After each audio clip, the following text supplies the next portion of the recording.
une chose, ce n'est pas le populisme qui met en danger la démocratie, c'est la crise de la démocratie qui induit différentes formes de colère et d'insurrection qui parfois sont des insurrections par le vote et qui dans ces cas-là se cristallisent sur des partis dits populistes. Pourquoi est-ce qu'on a une efflorescence de style populiste ces dernières années?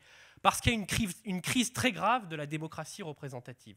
Le nœud de la démocratie, au moins intellectuellement depuis la fin du XVIIIe siècle, c'est le gouvernement représentatif. Or, v'là-t-il pas que depuis 30 ou 40 ans, on a une série de phénomènes, à commencer par des phénomènes économiques, qu'on ressaisit sous le chef un peu englobant de mondialisation, qui ont profondément déstabilisé ces armatures de puissance publique que sont les gouvernements représentatifs. Ça induit une crise de la démocratie.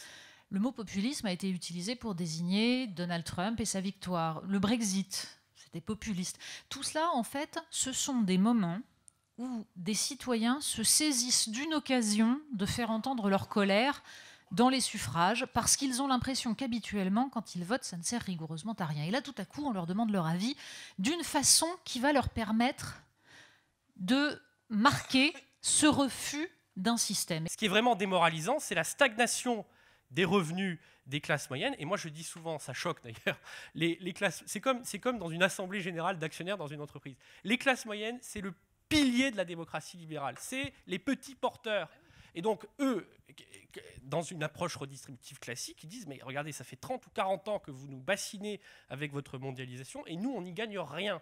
Donc, effectivement, il y a une insurrection politique, et cette insurrection politique ensuite prend des formes qui varient d'un contexte à l'autre. Je pense que dans toute forme de révolution, à un moment donné, il peut y avoir des excès. Et je pense que les sans-culottes étaient des gens particulièrement épouvantables et qui devaient se considérer comme incarnant le peuple, alors que certains n'en faisaient pas partie et étaient des ennemis du peuple.